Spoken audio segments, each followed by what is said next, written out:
الحمد لله نحمده ونستعينه ونستغفره ونؤمن به ونتوكل عليه ونعوذ بالله من شرور أنفسنا ومن سيئات أعمالنا من يهده الله فلا مضل له ومن يضلل فلا هادي له ونشهد أن لا إله إلا الله وحده لا شريك له ونشهد أن محمدا عبده ورسوله صلى الله تعالى عليه وعلى آله وأصحابه وبارك وسلم تسليما كثيرا كثيرا أما بعد فأعوذ بالله من الشيطان الرجيم بسم الله الرحمن الرحيم يا أيها الذين آمنوا اتقوا الله ولتنظر نفس ما قدمت لغد واتقوا الله إن الله خبير بما تعملون ولا تكونوا كالذين نسوا الله فأنساهم أنفسهم أولئك هم الخاسرون أولئك هم الفاسقون لا يستوي أصحاب النار وأصحاب الجنة أصحاب الجنة هم الفائزون۔ قرآن مجید کی چند آیات تلاوت کی ہیں۔ اللہ تعالیٰ سے دعا ہے اللہ تعالیٰ صحیح طرح سے بات کہنے کی، سننے کی، سمجھنے کی، اور پھر ہم سب کو اللہ تعالیٰ عمل کی توفیق عطا فرمائے۔ یا ایھا الذین آمنوا اتقوا اللہ ولتنظر نفس ما قدمت لغد، اے ایمان والو اللہ سے ڈرو اور ہر شخص یہ دیکھے، یہ سوچے کہ وہ آئندہ آنے والی کل کے لیے کیا کر رہا ہے۔ ہمیں ہر شخص آئندہ کل کی فکر کرتا ہے، صرف احمق اور بے وقوف لوگ ہوتے ہیں جو آج ہی سب کچھ کر لیتے ہیں، آئندہ کل کے لیے کچھ نہ سوچیں۔ تبھی قرآن مجید نے ہمیں اسراف سے منع کیا، پیسہ اڑانے سے منع کیا۔ اپنی چادر سے زیادہ پاؤں پھیلائیں گے، پیسہ اڑائیں گے تو کل جب آپ کو ضرورت ہوگی تو آپ لوگوں کے سامنے ہاتھ پھیلائیں گے۔ تو کل کو اسلام نے بھی فوکس کیا ہے کہ آج قربانی دے کر اپنا کل بچائیں۔ لیکن کل کے مفہوم میں بڑا فرق ہے کہ کل کا مطلب کیا ہے۔ ایک کل وہ ہے جو آج فرائیڈے ہے تو کل سیٹرڈے ہے، پرسوں سنڈے ہے، منڈے، ٹیوزڈے، وینسڈے، تھرسڈے، پھر فرائیڈے، یہ والا کل ہے ایک۔ اس کل کی تو ہم فکر کرتے ہیں اور شریعت نے بھی حکم دیا کسی حد تک اس کی فکر بھی کرو، تبھی تو اسراف سے منع کیا نا، اڑاؤ مت پیسہ، ورنہ آج تھرسڈے ہے تو کل سیٹرڈے کو لوگوں کے سامنے ہاتھ پھیلاؤ گے، سنڈے کو چھٹی کے دن بھی بھیک مانگو گے۔ ایک بھکاری ہیں جو سنڈے کو بھی چھٹی نہیں کرتے، تمہارا Sunday, Monday, Tuesday, Wednesday, Thursday سب برباد ہو جائے گا۔ اس کل کی بھی اللہ نے ہمیں حکم دیا کہ اس کی فکر کرو، لیکن اعتدال کے ساتھ، بیلنس۔ آج ہم اس کل کی اتنی فکر کر رہے ہیں، یہ جو سنڈے منڈے والا کل ہے، یعنی یہ کل تو وہ ہے نا جو قبر کے بعد شروع ہوگا، موت کے بعد شروع ہوگا، وہ والا کل تو ہم سوچتے ہی نہیں ہیں اس بارے میں۔ سنڈے منڈے والے کل کی بات کر رہا ہوں۔ سردیاں ہیں، سنڈے منڈے جب بولو دیسی انڈے یاد آتے ہیں، کیا کریں۔ خیر، تو یہ جو سنڈے منڈے والا کل ہے، اس کی کتنی فکر کرنی چاہیے، یہ بہت اہم مسئلہ ہے۔ سنڈے منڈے والے کل کی اتنی فکر کرو جتنی دیر سنڈے منڈے میں رہنا ہے۔ آپ بتاؤ، آج فرائیڈے آدھا گزر گیا، آدھا رہ گیا، تو کل سیٹرڈے بھی 24 گھنٹے سے زیادہ کا ہوگا؟ بولو، پھر سنڈے کتنے 24 گھنٹے سے زیادہ کا ہوگا؟ تو یہ سب 24 گھنٹے ملا کے ایک سال بنتا ہے، ایک سال کے 2-4 سال، پھر 10 سال، 15، 20، 30 سال، بس ختم۔ پھر قصہ کیا ہے؟ بولیں، آپ لوگ تو چپ بیٹھے ہوئے ہیں، ختم، پھر بڑا فارغ۔ کوئی لمبی چوڑی زندگی ہے نہیں، بہت ہی، یوں سمجھو کہ یہ بہت مختصر زندگی ہے، بہت ہی زیادہ۔ عید دیکھ لو، آئی تھی، پھر عید، پھر عید، پھر عید، پھر عید، اتنی جلدی جلدی رمضان آتا ہے، اتنی جلدی جلدی عیدیں آتی ہیں۔ اب ہمارے جتنے ریلیٹیو تھے جہاں پہلے رہا کرتے تھے، کبھی فون کر کے پوچھو وہ چاچا جو بزرگ تھے وہ کہاں ہیں؟ جی انتقال ہو گیا۔ یار وہ ہمارے پڑوس میں ایک چاچا رہا کرتے تھے، کہاں ہیں؟ انتقال ہو گیا۔ ابے یار وہ جو غفار صاحب کے ساتھ اٹھنا بیٹھنا تھا جن کا، وہ ایک بڑے غصے والے چاچا تھے، مسجد میں آتے تھے، انتقال ہو گیا۔ ہم جب ٹین ایجرز میں ہمارا جب شمار ہوتا تھا تو اس وقت کے جتنے ہماری عمر کے تھے، اب تک میرا خیال ہے ایک بھی، اب ڈر گئے نا، جملہ مکمل نہیں کر رہے، ان میں سے اب تک ایک بھی مارکیٹ میں موجود نہیں، سارے نکل لیے۔ کچھ لوگ تو اس سلسلے میں دنیا سے چلے گئے کہ وہ جان بنانے کی فکر کی بھی تھی انہوں نے۔ کچھ لوگ جم میں بھی نکل جاتے ہیں۔ جم میں انسان مرنے کے لیے جاتا ہے، زندہ رہنے کے لیے جاتا ہے؟ زندہ رہنے کے لیے۔ کتنے لوگوں کے جنازے جم سے اٹھے ہیں۔ ہمارا ایک دوست تھا، جم جاتا تھا، ایک دن بے ہوش ہو کے گرا، بڑی مشکل سے زندگی بچی اس کی۔ کہہ رہے پتہ نہیں چکر آ گئے تھے, کوئی اسٹیرائڈ نہیں لے رہا تھا, کوئی الگ سے کوئی نہیں نارمل, لیکن چکر آ گئے بھائی, شوگر لو ہو گئی, بچ گیا, اللہ نے زندگی دی, بچا لیا. وہ اسباب جو زندہ رکھنے کے اسباب ہیں وہی موت کا سبب اور ذریعہ بن جاتے ہیں. اتنی خطرناک چیز ہے موت. جو زندہ رہنے کے اسباب ہیں نا, جس کو انسان سمجھتا ہے یہ کر کے میں زندہ رہوں گا, میں اس لیے یہ کر رہا ہوں تاکہ زندہ رہوں, وہی اسباب موت کا سبب بن جاتے ہیں. تبھی تو اللہ تعالیٰ قرآن مجید میں دنیا کی زندگی کو متاع الغرور, دھوکے کا گھر, بار بار ہے نا قرآن میں, وَلَا يَغُرَّنَّكُمُ الْحَيَاةُ الدُّنْيَا وَلَا يَغُرَّنَّكُمْ بِاللَّهِ الْغَرُورُ لَا تَغُرَّنَّكُمُ الْحَيَاةُ الدُّنْيَا. تمہیں دنیاوی زندگی دھوکے میں نہ ڈالے. یہ دھوکے کا مطلب کیا ہے؟ کون سا دھوکہ دے رہی بھائی زندگی ہمیں؟ دھوکہ کسے کہتے ہیں؟ دکھاؤ کچھ, حقیقت کچھ اور ہو, جیسے میڈیا آج کل کر رہا ہے. پروپیگنڈے کی دنیا ہے نا میڈیا پہ, جھوٹ پلوت. جب ایک بات اچھی طرح ذہن میں رکھیں, اس پہ کلپ بھی بنا دینا لازمی. آپ سے کہتا ہوں پھر آپ بھول جاتے ہو, میرا خیال ہے یہ آپ کے ذمے ہے. دیکھو جب ہم میڈیا پہ کوئی چیز دیکھتے ہیں نا, کوئی ٹاپک دیکھتے ہیں, تو یوٹیوب کا کوئی سسٹم اس طرح کا بنا ہوا ہے کہ پھر وہ وہی چیزیں ہمیں دکھاتا رہے گا. مثال کے طور پر ہم کسی کے فیور میں کوئی ویڈیو دیکھ رہے ہیں تو اسی کے فیور میں ویڈیوز آنا شروع ہو جائیں گی. کسی کے مخالفت میں کوئی ویڈیوز دیکھ رہے ہیں تو مخالفت میں ہی ویڈیوز آنا شروع ہو جائیں گی. اب جن کو پاکستان سے نفرت ہے نا, آج کل بہت سے لوگ ہیں جن کو پاکستان سے ہی نفرت ہو گئی ہے, وہ منہ سے نکالتے نہیں ہیں وہ نفرت, لیکن ان کے دلوں میں بغض بھر گیا ہے ملک کا, کنٹری کا.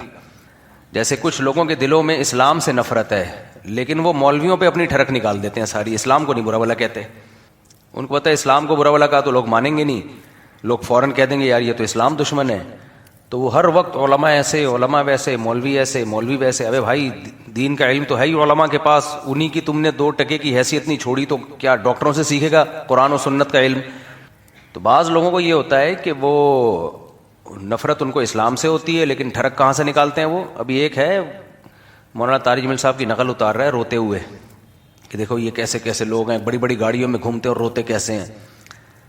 کس قدر بد اخلاقی ہے کسی کی ایکٹنگ کرنا, وہ رو رہے ہیں اللہ کے خوف سے یا اللہ کی محبت میں, اور ان کی نقل اتاری جا رہی ہے بدتمیزی کے ساتھ, اور لیبل یہ لگایا جا رہا ہے خود تو بڑی بڑی گاڑیوں میں گھومتے ہیں اور دیکھو ناٹک کرتے ہیں, روتے ہیں لوگوں کے سامنے.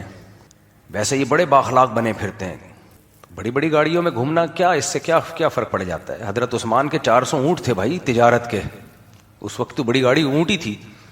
عبد الرحمن ابن عوف رضی اللہ تعالیٰ عنہ تو کروڑ پتی تھے. مغیرہ ابن شعبہ رضی اللہ تعالیٰ عنہ اتنے مالدار تھے, جب نکاح کرتے 3 دن لنگر چلتا ولیمے کا, 3 دن کنٹینیوسلی دیگیں پک رہی ہیں, لوگ کھا رہے ہیں. اور دیگوں میں دال چاول نہیں پکتے تھے, دمبے اور اونٹ اور بکرے یہ پکتے تھے. تو ایسی نقل اتاری ہے, دیکھو یہ ناٹک کر رہے ہیں, ناٹک کر رہے ہیں. آپ کسی کے دلوں کے حالات جانتے ہو. تو بات کو سمیٹوں تاکہ میں اپنے ٹاپک سے نہ ہٹوں میں. تو آج کل یہ سوشل میڈیا پہ ایک دوسرے کی ٹانگیں کھینچنا, ایک دوسرے کے خلاف ہوٹنگ, یہ ہمارے سیاسی لیڈروں نے یہ چیزوں کی بنیادیں ڈالی ہیں, بدتمیزی والا ماحول بنایا ہے. تو اب وہ ٹرینڈ الحمدللہ, یہ تنزیہ الحمدللہ ہے, کچھ چل پڑا ہے. کوئی کسی کی عزت نہیں کرتا. آپ کا ذرا سا کسی سے اختلاف ہو تو آپ نے اس کو وہ گالیاں دینی ہیں کہ اپنے خاندان کا بتانا ہے کہ میں کس خاندان سے بلونگ کرتا ہوں. تمیز ممیز مارکیٹ سے شارٹ. تو جب اسلام کے خلاف دشمنی ہوتی ہے تو مولویوں پہ. اسی طرح جب پاکستان سے دشمنی نکالی جاتی ہے نا, تو بھی اس کا ایک طریقہ ہے, وہ پاکستان کو نہیں کہیں گے, ایک خاص طریقہ ہے, وہ میں بھی اس میں نہیں جاؤں گا کیونکہ پھر اس پہ لوگ ایک تماشا کھڑا کر دیں گے. لیکن اس کا جو رزلٹ نکل رہا ہوتا ہے, وہ رزلٹ یہی ہوتا ہے کہ ملک کا بیڑا غرق ہوگا, ملک کا بیڑا غرق ہوگا, دشمن خوش ہوگا آپ سے. تو اب جب آپ ایسی چیزیں دیکھتے ہیں جو اینٹی اسٹیٹ جا رہی ہوتی ہیں, تو پھر سارے وہی صحافی آپ کے سامنے آنے لگتے ہیں جو آپ کے دماغ میں گوبر بھرنا شروع کریں گے, فلاں بھی غلط, فلاں بھی غلط, فلاں بھی غلط, فلاں بھی غلط. اور تحقیقات آج کل ہر ایک کے پاس ہوتی ہیں, کون جا کے تحقیق کرتا ہے کہ یہ تحقیق صحیح بھی کر رہا ہے کہ غلط کر رہا ہے.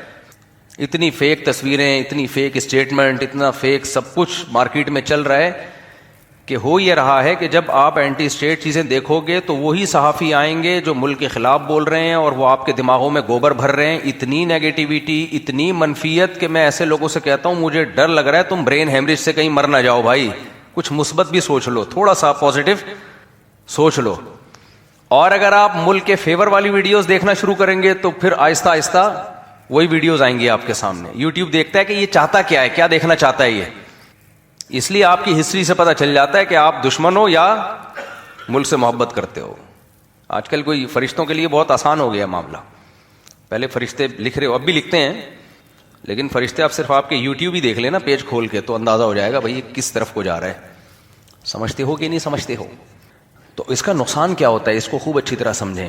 یہ میں سوال جواب کے سیشن میں بھی بتاؤں گا, الگ سے اس کو ایک کلپ بنانا ہے, کیونکہ لوگوں کا نا مائنڈ سے کھیل رہا ہے یوٹیوب اور سوشل میڈیا, دماغوں سے کھیل رہا ہے, دماغوں پہ جادو ہو رہا ہے, دماغوں کو کیپچر کیا جا رہا ہے اور ہم اس دلدل میں بہتے چلے جا رہے ہیں. تو آپ جب کوئی ایسی ویڈیو دیکھتے ہیں جو فیور میں ہے تو فیور والی ویڈیوز, تو روز آنا جب آپ وہی دیکھتے رہو گے تو آپ کسی کے عشق میں پاگل ہو جاؤ گے کہ نہیں ہو جاؤ گے؟ ہے بھائی, فیور والی ویڈیو دیکھ رہے ہو تو ایک وقت آئے گا آپ عشق میں پاگل ہو گئے, یوٹیوب آپ کو کر دے گا. اور جب مخالفت والی ویڈیوز دیکھتے رہو گے وہی صحافی آئیں گے جو ملک کے خلاف بول رہے ہیں, بولتے بولتے آپ اتنے اینٹی ہو جاؤ گے, آپ کہو گے اس ملک میں سب گندے ہیں, یہ مولوی بھی 2 نمبر, فوجی بھی 2 نمبر, اور تمام سیاسی تنظیمیں 2 نمبر. پھر کوئی آپ سے پوچھے کون سا ملک میں جس میں سب 1 نمبر ہیں؟ کوئی ایسا ملک ہے دنیا میں جہاں سارے بالکل دودھ کے دھلے ہوئے؟ ابے ہم نے کیا کرنا ہے 2 نمبر 1 نمبر سے, ہم نے اپنے ملک کو دیکھنا ہے کہ جس چیز میں ملک کا فائدہ ہے. دیکھو ہر عورت کا میاں 1 نمبر ہوتا ہے, بولو نا. اب ایک عورت کے میاں میں کوئی خرابی ہے, آپ جا کے اس کی بیوی کے سامنے بتا رہے ہو تمہارا میاں ایسا, تو وہ کہے گی بھائی میں اس کو چھوڑ کے جاؤں گی کہاں, جیسا بھی ہے کمپرومائز کرنا ہے, گزارا کرنا ہے, میں نے کیا خیال ہے, جوڑ کی بات کرو, اسے طلاق لے لوں تو کوئی ایسا پھر دکھا دے جو اس سے اچھا ہو. جب میاں بیوی میں جوڑ کو اچھا سمجھا گیا ہے, چاہے دونوں ایک دوسرے چاہے برے ہی ہوں, تو ملک میں توڑ کو کہاں سے شریعت اچھا سمجھے گی بھائی؟ یعنی اتنا مخالفت میں آگے چلے جانا کہ اس کے سائیڈ ایفیکٹ نکلنا شروع ہو جائیں کہ لوگ اپنے ہی ملک کو کھانا شروع کر دیں, اس کا تو بھائی بڑا خطرناک نتیجہ نکلے گا. تو یہ کوئی بہادری نہیں ہے اسٹیٹ کے خلاف بولنا. جتنے لوگ بول رہے ہیں کیا کر لیا اسٹیٹ نے ان کا؟ لوگ مجھے کہہ رہے ہوتے ہیں آپ حکومت کے خلاف بولو, بہادری دکھاؤ. میں نے کہا تم بول رہے ہو نا, تمہیں حکومت نے پکڑا, مارا, پیٹا, بہادری ثابت ہو گئی نا تمہاری. بہادری تو جب ہوتے جب 2-3 چترول لگتے, اور جن کو لگے ہیں وہ ایسا چپ ہوئے ہیں تو یہ فری پھوکٹ کی بہادری کہ کوئی نمبر نہیں ہوتے اس کے. لوگ حکومت کے خلاف بھی بولتے ہیں, فوج کے خلاف بھی بولتے ہیں, سب کا میڈیا آزاد ہے, اتنا بول رہے ہیں, اور باہر جا کے تو ان کا کام ہی یہی ہوتا ہے بولتے رہو ملک کے خلاف, وہاں تو کوئی پوچھنے والا ہی نہیں ہے. تو میں اور آپ اسی ملک کے باسی ہیں بھائی, ہم نے یہیں رہنا ہے, یہاں کروڑوں لوگ ہیں, ہم نے ان کی فکر کرنی ہے. تو اتنا زیادہ آگے مت جاؤ مخالفت میں یا محبت میں, نہ عشق میں آگے جانے کی ضرورت, نہ کسی کی مخالفت میں. سارے سیاسی لیڈر انسان ہیں, اچھے بھی ہیں برے بھی ہیں, بس بہت نیک کوئی بھی نہیں ہے ان میں, نہ بہت برا ہے. تو بیلنس رکھو, جیسے پہلے چل رہا تھا بیلنس ہی چل رہے تھے نا پہلے بھائی, چند سال پہلے تک تو بڑی تمیز سے چل رہے تھے. کوئی فوج کو برا کہتا تھا, کوئی فلانے کو برا کہتا تھا, کوئی فلانے کو برا کہتا تھا, ایک حد تک کچھ تعریف کرتا تھا, کچھ برائی کرتا تھا, کچھ. اب تو بالکل ہی ایسا لگ رہا ہے کوئی ڈپریشن کے مریض بن گئے. اس لیے میں ایسے لوگوں کو کہتا ہوں تم لوگ یوٹیوب پہ کامیڈی والی چیزیں دیکھا کرو بس, تاکہ تھوڑے دنوں کے لیے نا اس جال سے نکلو, ورنہ مر جاؤ گے. آپ کہو مفتی صاحب اتنے جذباتی کیوں ہو رہے ہیں؟ میرے پاس ہر طرح کا طبقہ ہے مارکیٹ میں, ہر طرح کا, سیاسی بھی مذہبی بھی. جب دیکھتا ہوں انہیں ایک دوسرے کے خلاف جو کچھ اگل رہے ہیں, ایسے اگریسو, ایسے پاگل ہوئے ہیں, او ہو. تو میں ان سے پھر کہتا ہوں یار کچھ دنوں کے لیے آپ بند کر دو میڈیا, ورنہ پاگل کر دے گا یہ یوٹیوب آپ کو, فیس بک آپ کو باولا بنا دے گا, کوئی خیر نہیں پھوٹے گی اس سے. اور دیکھنا ہے تو جائز کامیڈی دیکھ لیا کرو, تھوڑے سے ہنس لیا کرو, جائز کامیڈی وہ دیکھ لیا کرو, بس تھوڑا سا ہنس کھیل لیا کرو کچھ دن کے لیے. بالکل پھر یوٹیوب آپ کو کیا کرے گا, وہ کامیڈی والی ویڈیوز بھیجنا شروع کرے گا. دماغی بہت سی بیماریوں کا علاج دواؤں میں نہیں ہوتا. جب مائنڈ چینج ہو جائے گا نا 6 مہینے کے لیے بھول بھلائیاں, کون کیا تھا, کون سیاسی لیڈر, کیا اسٹیبلشمنٹ, کیا پاکستان, کیا افغانستان, کیا جاپان, کیا اسرائیل, سب دماغ سے پھر نیوٹرل ہو جاؤ گے. اس کے بعد پھر دونوں چیزیں دیکھا کرو, مخالفت والی بھی اور حمایت والے بھی. یوٹیوب کنفیوز ہو گئی یہ جا کدھر کو رہا ہے, ایک چیز دیکھتے رہو گے وہی آتی رہے گی, پاگل ہو جاؤ گے. ہو گئے ہیں بہت سے لوگ پاگل, اب مجھے نہیں لگتا کہ وہ ریورس ہوں گے کبھی بھی. دوسری بات یہ ہے کہ جس چیز کا ہماری عملی زندگی سے کوئی تعلق نہیں ہے, پریکٹیکلی کوئی ہم, تو اس میں پڑھنا ویسے بھی اپنی ٹائم ویسٹنگ ہے. دنیا میں بہت کچھ صحیح بھی ہو رہا ہے, بہت کچھ غلط بھی ہو رہا ہے. ہم نے یہ دیکھنا ہے میں کیا کر سکتا ہوں اس میں, میں کیا کر سکتا ہوں اس میں. ہمارے ایک دوست تھے، بالکل ینگ تھے، بڑی فکر امت مسلمہ کی نا، میں ان سے بڑا انسپائر ہوتا تھا. یہ بات ہے تقریباً 98-99 کی. ایک تو اردو بہت اچھی تھی ان کی، بڑی ایک بہترین پرسنالٹی، قد کاٹ، خوبصورت. میری ان سے دوستی ہو گئی. وہ بڑی زبردست کہ امت مسلمہ کی فکر، بہت زبردست فکر. میں کہتا یار بندہ ایسا ہونا چاہیے. دیکھو اس کو فلسطین کی بھی ان کو فکر ہے، پاکستان کی بھی فکر ہے، سعودی عرب کی بھی فکر ہے، امت مسلمہ کے لیے کڑ رہا ہے یہ آدمی. بہت زیادہ ان میں جب کڑن دیکھی تو میں نے بڑے علماء سے ان کی ملاقاتیں کروائیں. بڑے علماء سے ان کی ملاقاتیں ہوئیں تو وہ عجیب چیزیں مارکیٹ میں لے کر آ رہے. بھائی وہ کس طرح کی چیزیں لے کر آ رہے وہ آپ کو ایک 50-50 کا میں وہ بتا دیتا ہوں. بچپن میں ہم دیکھا کرتے تھے. اس میں یہ تھا کہ کچھ وزراء بیٹھے ہوئے ہیں اور وہ کراچی کے مسائل پہ بات چیت کر رہے ہیں کہ کراچی کی جو ہوا ہے وہ خراب ہے، اس میں نمی بہت ہوتی ہے. تو ایک وزیر نے کہا اگر ہم پلاننگ کر کے بحیرہ عرب کو تھوڑا سا ایسٹ کی جانب لے جائیں، کیا خیال ہے بھائی؟ یا ساؤتھ کی طرف تھوڑا اور موو کر دیں بحیرہ عرب، اور یہ جو ہمارا تھر کا ریگستان ہے اس کو ہم نارتھ کی جانب لے آئیں تو یہ جو انوائرمنٹ کے مسائل ہیں یہ حل ہو جائیں گے. مجھے لگا کہ آپ لوگ کو سمجھ میں نہیں آ رہا. بھائی بحیرہ عرب کسی کے باپ میں طاقت ہے بحیرہ عرب کو ہلائے گا بیٹھ کے وہاں سے؟ بھائی تو وہ بات کر جو کر سکتا ہے. وہ کہہ رہے ہیں ہم بحیرہ عرب کو یہاں سے کیا کریں گے. تو بعض سیاسی لیڈر بڑے بڑے یعنی خواب دکھا رہے ہوتے ہیں نا. اب جو بیوقوف لوگ ہوتے ہیں وہ کہتے ہیں ان کا ویژن کتنا عظیم ویژن ہے یار، کتنا عظیم ویژن ہے، بحیرہ عرب کو ہی سمندروں کے رخ موڑ رہے ہیں بھائی، یہ بڑا عظیم. لیکن عقل مند کیا کہے گا؟ وہ احمقوں کی جنت ہے بھائی. وہ بات کرو جو گراؤنڈ ریئلٹی سے میچ کرتی ہے، جو پاسبل ہے عملی طور پر. بڑی بڑی باتیں کرنے پر گورنمنٹ کی طرف سے کوئی پابندی نہیں. 50-50 نا بڑا ریکارڈ لگایا کرتا تھا حکمرانوں کا کہ یہ بیٹھ کے ایسی پلاننگ کر رہے ہوتے ہیں جیسے بہت کوئی نئی چیز مارکیٹ میں لا رہے ہیں، اور عوام بیوقوف بن رہی ہوتی ہے. عوام کہتی ہے یار دیکھو کتنی زبردست پلاننگ. وہ پلاننگ کیا ہو رہی ہے؟ بحیرہ عرب کو یہاں سے اٹھا کے انکل کی صحیح سمجھ میں آئی، بحیرہ عرب کو یہاں سے ہٹا کے سائڈ پہ لے جاؤ. لیکن بیوقوف لوگ انہی باتوں سے کو انجوائے کرتے ہیں کہ نا یار ویژن بڑا ہے. بندے کا ویژن کیا ہے؟ بہت بڑا ویژن ہے. تو وہ صاحب کو جب میں نے بڑے علماء سے ملائے اور جو پلاننگ دی نا، نیپال سے یہاں سے ایک شاہراہ گزاریں گے پھر جاپان سے ہوتے ہوئے، میں نے کہا بس کر بھائی خدا کے لیے. اس دن سے میں نے کہا بھائی یہ بندہ مجھے بھی مروائے گا خود بھی مرے گا. تو بہت سے لوگوں کے دل میں فکر بہت ہوتی ہے لیکن وہ کوئی گراؤنڈ ریئلٹی سے میچ کرتا ہوا پیکج ان کے پاس نہیں ہوتا. تو ایسی باتیں تو کرتے رہو، بیٹھ کے پھینکتے رہو لمبی لمبی. وہی ہے نا وہ جو لال رومال والوں نے انڈا موڑ کے ہوٹل پہ بیٹھ کے، انڈا موڑ تھا پتہ نہیں کون سا ہوٹل تھا، جہاں بیٹھ کے وہ انہوں نے بنایا کروڑوں کے، 1.5 کروڑ سے کاروبار، 2 کروڑ سے کاروبار شروع کرتے ہیں، 3 کروڑ سے. پراٹھے کے پیسے نہیں تھے ان کے پاس. پراٹھے والا آیا وہ کہہ رہے یار میں تو سمجھ رہا تھا کہ وہ کہہ رہے جب کاروبار کرنا ہے تو 50 لاکھ نہیں پھر 1 کروڑ سے کرو. دوسرا کہتے کرنا ہی 1 کروڑ نہیں پھر 2 کروڑ سے کرو. جب پیسے لینے کے لیے آئے تو چائے کے پیسے بھی نہیں ہیں، پراٹھے کے پیسے بھی نہیں ہیں. یہ موٹیویشنل اسپیکر یہی احمقوں کی جنت میں ہی رکھ رہے ہوتے ہیں. آپ کو بتا رہے ہوں گے وہ دیکھا وہ اس نے اتنی اسٹرگل کی، ٹھیلا لگاتا تھا چھولے کا، آج اس کی بڑی بڑی بلڈنگیں ہیں. بٹ چھولے کے ٹھیلے سے کوئی بلڈنگ نہیں بناتا. اگر کوئی بیچارے کا 1 کی لک لگ گئی ہو تو وہ اللہ کی مرضی ہے بھائی. اللہ تعالیٰ تو حضرت مریم کو بغیر شوہر کے بیٹا دے سکتے ہیں، تو اللہ تو پھر کسی کو چھولے کی ٹھیلی سے بلڈنگ بھی بنا سکتے ہیں. وہ لک ہو گئی اس کی. اب یہ تھوڑی کہ جو بھی چھولے کے ٹھیلا لگائے گا اور اسٹرگل کرے گا رہے گا تو وہ چھولا ہی نا، وہ سونے کے والے تھوڑی بن جائیں گے. کچھ لوگ میں نے بھی دیکھے کباڑ کا کام کرتے کرتے کروڑ پتی بن گئے، لیکن وہ اکیلے نہیں تھے، ان کے ساتھ پورا خاندان آ گیا اس میں، اور انہوں نے بے تحاشا محنت کی، پھر قدرت نے بھی ساتھ دیا ان کا. تو ان لوگوں کو سننے سے دماغ کیا ہوتا ہے؟ خراب ہوتا ہے. اس لیے دنیا کو مسافر خانہ سمجھیں. چھولے کی ڈھیری سے کروڑوں روپے کما لیے ٹھیک ہے، نہیں کمائے تب ہے کون سا یہاں رہنا ہے، کل پتلی گلی سے نکل جانا ہے یہاں سے. یہ اصل زندگی بھائی. اتنا زیادہ زندگی کو لفٹ نہیں کراؤ، اتنا زیادہ لفٹ نہیں کراؤ. تو میں کہہ رہا تھا جو چیز آپ دیکھو گے نا وہی آتی رہے گی، وہی آتی رہے گی. آپ کا دماغ، آپ ڈاکٹروں کے خلاف سننا شروع کر دو گے تو ہر دوسرا کلپ ڈاکٹروں کے خلاف آئے گا. ڈاکٹر بیوقوف بنا رہے ہیں، بہت سے حکیم آ جائیں گے، یہ دیکھو ڈاکٹر یہ کر رہے ہیں، ڈاکٹر وہ کر رہے ہیں. آپ پاگل ہو جاؤ گے یار. یار ڈاکٹر اسرائیل کو چھوڑو، پہلے ڈاکٹروں سے نمٹو. بولو کہ اسرائیل چھوڑو یار، ڈاکٹروں سے نمٹو پہلے، ڈاکٹروں سے. یہ بڑے زہریلے ہیں.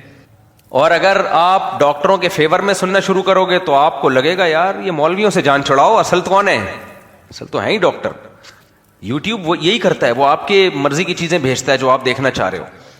آپ برائی دیکھو گے آپ کو ایسا لگے گا ساری دنیا میں برائی ہی برائی. ایک صاحب نے مجھے کہا یار جو کلپ دیکھو سب ڈانس ہی کر رہے ہیں, ناچ ہی رہے ہیں, پوری دنیا ناچ رہی ہے اور کوئی کام ہی نہیں ہے. میں نے کہا ناچنے والے کلپ دیکھو گے تو وہ سمجھ جائے گا یوٹیوب کے یہ کوئی میراثیوں سے اس کا کوئی کیا ہے, اس کے کوئی ملتا ہے, تو وہ ناچنے والی ویڈیوز بھیجتا رہے گا. آپ علماء صلحاء کو, سنجیدہ لوگوں کو دیکھو گے تو وہی چیز آنا شروع ہو جائے گی, آپ کو لگے گا سارے پڑھائی میں ہی لگے ہوئے ہیں. تو یہ میڈیا کی اس نفسیات کو سمجھنے کی بہت شدید ضرورت ہے. میں اپنے طلباء کو جب درس قرآن کی ٹریننگ دیا کرتا تھا, درس قرآن کی ٹریننگ, ان کو جب طلباء مدارس سے نکل کے جاتے ہیں نا, ممبروں پہ بیٹھتے ہیں, تو چند چیزوں کی ٹریننگ دینی پڑتی ہے. کیونکہ میں خود اس معیار پہ پورا نہیں اترتا, لیکن جب انسان, دیکھو ڈاکٹر خود تو سگریٹ پی رہے ہوتے ہیں لیکن آپ کو سگریٹ کا مشورہ نہیں دیں گے. تو جو میں ان کو درس کی ٹریننگ دیتا تھا, میں خود اس معیار پہ نہیں ہوں, بیان کی ٹریننگ دیتا تھا, لیکن جب آدمی تربیت دیتا تو وہ بالکل صحیح کر رہا ہوتا ہے, اس میں صحیح باتیں بتا رہا ہوتا ہے, جو ہو سکتا ہے خود بھی اس پہ بہت سی چیزوں پہ عمل نہ کر رہا ہو, لیکن بتاتا ٹھیک ہی آدمی. تو میں ان سے چند باتیں کہا کرتا تھا, یہ ہم سب کو کے لیے سیکھنے کی ہیں. میرے لیے تو سب سے پہلے مجھے سیکھنے کی ضرورت ہے. آج میڈیا پہ ہو کیا رہا ہے, جو طوفان بدتمیزی مچا ہوا ہے, طوفان بدتمیزی. مولویوں کی لڑائیاں دیکھو, مذہبی لوگوں کی لڑائیاں دیکھو, آپ کسی مولوی سے کوئی اختلاف کر کے دیکھو کسی بات پہ, چند پڑھے لکھے جو مچور ہیں ان کے علاوہ, کیا ایک دم زبانیں اور کیسے منہ سے یعنی کیا کچھ نکلنا شروع ہو جاتا ہے. لوگ کہتے ہیں یہ ہماری تربیت کریں گے, ان کے اپنا اسٹائل دیکھو بات کرنے کا. چھوٹی چھوٹی سی باتوں کو آپریشن کے نام دے دیے جاتے ہیں, اتنا بڑھا لیا جاتا ہے, اتنا بڑھا لیا جاتا ہے. تو ہم طلبہ کو سکھایا کرتے تھے کہ جب بھی بیان کرو, درس قرآن دو, سب سے پہلی چیز یہ آپ لوگ بھی سیکھ لیں. آپ کیا مطلب کیسے سیکھیں گے؟ آپ نے کوئی درس دینا ہے, بیان دینا ہے, بھائی ڈیبیٹ تو ہوتی ہے کہ نہیں ہوتی؟ ہر شخص کی ہوتی ہے بحث. یہ ہے بڑا مشکل, میں خود بھی اس پہ پورا نہیں اترتا, حقیقت یہی ہے, کیونکہ یہ اولو العزم لوگوں کا کام ہے. یہ صلاحیت اپنے اندر پیدا کرنا آسان نہیں ہے, یہ پیغمبروں کی صفات ہیں. ورنہ انسان جب دیکھتا ہے نا سامنے والا ضد اور ہر دھرمی پہ آ کے بلا وجہ کی مخالفت کر رہا ہے, تو انسان اگریسو ہو جاتا ہے, غصہ ہو جاتا ہے, اور وہ تو صلواتیں سنانا شروع کر دیتا ہے. ایسے موقع پہ صبر کرنا بہت مشکل کام ہے, لیکن حقیقت یہ فتح انہی کی ہوتی ہے جو ایسے موقع پہ صبر کر لیتے ہیں اور اپنی بات کو شائستہ لہجے میں پارسل کر دیتے ہیں. آپ پیغمبروں کی سیرت اٹھا کے دیکھیں, پیغمبروں کو کیا کیا طعنے دیے گئے ہیں, لیکن پیغمبروں نے جواب میں کتنی شائستہ تقریریں کی ہیں. ان کو جو قوموں کو جو جواب دیا ہے, ما اريد ان اخالفکم الی ما انہاکم عن انا لنراک فی ضلال مبین. پیغمبر سے لوگوں نے کہا ہم آپ کو دیکھ رہے ہیں کھلی گمراہی میں, کھلے گمراہ ہو. کتنی بڑی گالی ہے یہ, کسی پیغمبر کو کہنا آپ کیا ہو, کھلے گمراہ ہو. معاذ اللہ, کتنا سخت جملہ. ہمیں کوئی کہہ دے تم پکے گمراہ ہو, بھائی ہم تو کانپنا شروع کر دیں گے غصے سے. میرا تو دل چاہے گا اس کا منہ توڑ دوں, میں اس کی بتیسی باہر نکال دوں, اس کو پٹخ دوں میں زمین پہ. تو نے مجھے یہ کیسے کہہ دیا؟ پیغمبر کیا کہتے تھے, یا قوم لیس بی ضلالۃ ولکنی رسول من رب العالمین. اے میری قوم, مجھ میں گمراہی نہیں ہے, میں اللہ کا بھیجا ہوا پیغمبر ہوں. میں خود تو کوئی بات نہیں کر رہا, مجھے تو جو پیغام دیا جا رہا ہے وہ تم تک پہنچا رہا ہوں. آپ بتاؤ اتنی بیہودہ بات کا رپلائی اتنے شائستہ طریقے سے ممکن ہے بھائی؟ بہت مشکل ہے بھائی, ہم سے تو نہیں ہوتا. وہ کہہ رہے ہیں آپ کھلے ہوئے گمراہ ہو, کہ یا قوم, اے میری قوم, لیس بی ضلالہ, نہیں غلط فہمی ہوئی ہے, میں گمراہی کی, میرے ساتھ گمراہی نہیں ہے. ولکنی رسول من رب العالمین ابلغکم رسالات ربی, میرے رب کا پیغام ہے میں تم تک پہنچا رہا ہوں. وانا لکم ناصح امین, میں تمہارا خیر خواہ ہوں, میں تمہارا برا نہیں چاہ رہا. میں نہیں چاہ رہا تم تباہ ہو جاؤ یا مجھے ریاست مل جائے, مجھے حکومت مل جائے. میرے پاس علم ہے, مجھے پتا ہے تم تباہ ہو جاؤ گے, میری بات مان لو تو تباہی سے بچ جاؤ گے. تو میں تمہارا خیر خواہ بن کے آیا ہوں, برباد کرنے کے لیے نہیں آیا تمہیں, اور تم سمجھ رہے ہو کہ میں تمہاری بربادی کر رہا ہوں. پھر جب اللہ نے ان قوموں پہ عذاب دیا تو کیا فرمایا پیغمبروں نے جاتے ہوئے, لاکن لا تحبون الناصحین, اے میری قوم ہم نے تو تمہیں تمہاری بھلائی چاہی تھی, لیکن تم اپنی بھلائی چاہنے والوں کو پسند ہی نہیں کرتے تھے. کیوں پسند نہیں کرتے تھے؟ Negative propaganda. سمجھ رہے ہو جو آج بھی ہو رہا ہے؟ آپ کی بھلائی کی کوئی بات کرے تو آپ فوراً الزامات لگانا شروع کر دو اس کے اوپر. کوئی ملک بچانے کی بات کرے گا فوراً الزامات، حکومت کے پٹھو، درباری لوگ، فلانے لوگ. ابے بھائی ملک گیا تو گئے تم، ختم. جبکہ جو یہ باتیں کر رہے ہیں وہ کوئی 1 روپیہ کہیں سے نہیں لے رہے، ان کے اپنے گھروں کے حالات بیچاروں کے ایسے خراب چل رہے ہیں، ان کے اپنی سیکیورٹی کے BCO مسائل کھڑے ہوئے ہیں. لیکن آپ ملک میں پازیٹو بات کر کے دیکھیں. آپ منفی بات کریں، آپ کا چینل بھی بوسٹ کرے گا، آپ کے ویورز بھی بڑھ جائیں گے. کیچڑ اچھالیں، آپ لوگوں کی عزتیں اچھالیں، پگڑیاں اچھالیں، آپ دیکھو آپ کے لسنر روز بروز بڑھتے چلے جائیں گے. اور آپ اگر ہسٹری کا مطالعہ کرتے ہیں، آپ دیکھتے ہیں کہ پہلے حکومتیں کیسے تباہ و برباد ہوئی ہیں، کیسے حکومتوں یعنی ریاستوں کے خلاف، اسٹیٹ کے خلاف کن کن بیسس پہ پروپیگنڈے ہوئے اور کیسے کیسے حکومتیں تباہ و برباد ہو گئیں. پھر آپ دیکھ رہے ہیں کہ وہی ہمارے ملک میں بھی ہونے جا رہا ہے. آپ لوگوں کو خیر خواہ بن کے بتائیں بھائی یہ مت کرو، برباد ہو جاؤ گے، غلام بن جاؤ گے. تو لوگ کہتے ہیں ابھی کس کے غلام بنے ہوئے ہیں؟ کیا مطلب ابھی غلام بنے ہوئے ہیں تو ٹھیک ہے، پھر آنے دیں دشمنوں کو، اٹیک کرنے دیں ہم ان کو. اگر ابھی غلام بنے ہوئے ہیں تو آپ جو طریقہ اختیار کر رہے ہو اس سے تو اور زیادہ غلام بن جائیں گے ہم. عجیب یعنی منفی بات کرو، شاباشیں بھی مل رہی ہیں، بہادری کے خطاب بھی مل رہے ہیں. مثبت بات کرو تو سب خلاف ہو رہے ہیں آپ کے. کوئی بات نہیں، ہو جاؤ بھائی. تو پہلا اصول کیا ہے؟ جذباتی پن کو اپنی زندگیوں سے نکالنا پڑے گا. جذباتی لوگ دنیا میں کبھی بھی کامیاب بولو نہیں ہوتے. اور یہ جو غیرت کے مسئلے ہیں نا، غیرت بہت زبردست چیز ہے، لیکن عقل کے ساتھ ہو، عقل کے ماتحت ہو. جہاں غیرت عقل سے آگے نکل جائے نا تو وہ غیرت برباد کر دیتی ہے آدمی کو، غیرت برباد کر دیتی ہے. میں اس کی ایک مثال دیتا ہوں، نامناسب سی مثال ہے لیکن یہ بہترین مثال ہے غیرت اور عقل کو سمجھانے کے لیے. آپ اپنی کسی بہن بیٹی کے ساتھ اکیلے سفر کر رہے تھے، ڈاکوؤں نے آپ کو آ کے گھیر لیا. آپ کو پتا ہے کہ میں اکیلا ہوں، یہ ڈاکو بہت زیادہ ہیں. تو اپنی بہن بیٹی کی عزت بچانے کے لیے غیرت کا تقاضا تو یہ کہ ان ڈاکوؤں سے لڑو. آپ بولو کوئی قریب آ کے دیکھے تو میں تمہارے منہ توڑ دوں گا. لیکن آپ لڑنا شروع کرو ان سے. آپ کا کیا خیال ہے؟ آپ کی بہن بیٹی کی عزت بچ جائے گی؟ وہ مار دیں گے آپ کو، پھر ہمیشہ کے لیے عزت گئی. ایسے موقع پہ اگر آپ ان کی عزت بچانا چاہتے ہو، غیرت تو یہ کہے گی لڑو، لیکن عقل کیا کہے گی؟ ان کے قدموں میں گر جاؤ، ذلیل ہو جاؤ ان کے سامنے. بڑی ذلت سے بچنے کے لیے، سمجھ رہے کہ نہیں سمجھ رہے؟ آپ گر جاؤ گے قدموں میں، تلوے چاٹو گے ان کو، ان کے یار چھوڑ دو یار، پیسہ چاہیے لے لو مجھ سے یار، ہم غلام ہیں آپ، یہ تک بولو گے آپ. کیوں؟ آپ کو پتا ہے یہاں بہادری دکھائی نا تو عزت نہیں ہوگی، اس سے ہمیشہ کے لیے عزت بولو چلی جائے گی. آپ اپنی بہن بیٹی کی عزت کو بچانے کی فکر کرو گے، یار اس کی عزت بچانی، اپنے آپ کو ذلیل کر دو گے آپ ان کے سامنے.